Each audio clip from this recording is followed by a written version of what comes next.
I'm Hendrick. As a child, I visited quite a few countries, and traveling is still my passion. I wonder if I'll ever meet anyone who has spent so many years in Mexico. Can you tell us a bit about Mexico?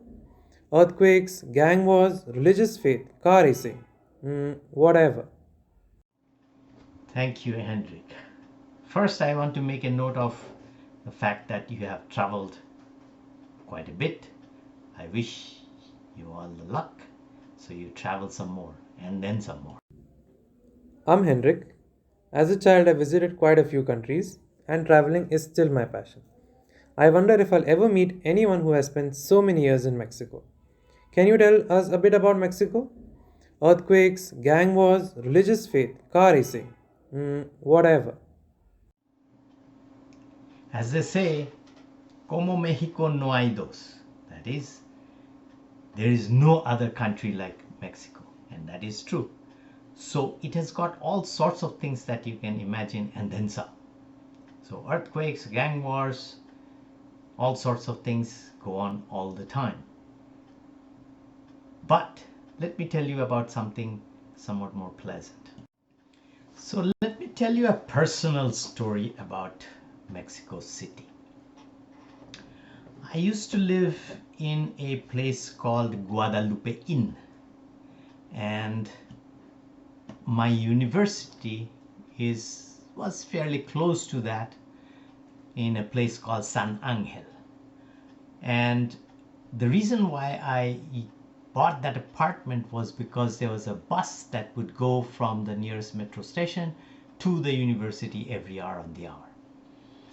And it just happened in the same neighborhood they had the Nunciatura Apostolica, which meant the house of the Pope. And indeed, the Pope owns a house in that place, which is just about 5 minutes walk from where I used to live. And on every Saturday, there was a weekend market where I would go to eat street food. And typically, I would eat what they call tlacoyos de huitlacoche. And they had a stall, my favorite stall. My mouth still waters thinking about the tlacoyos that I had there. This was 2003. And they had these long benches where you sit. And I was sitting at my favorite corner with my own orange juice and two tlacoyos de huitlacoche, which I normally ate. Now, after some time, there was two people came along and they sat at the other side of the same table.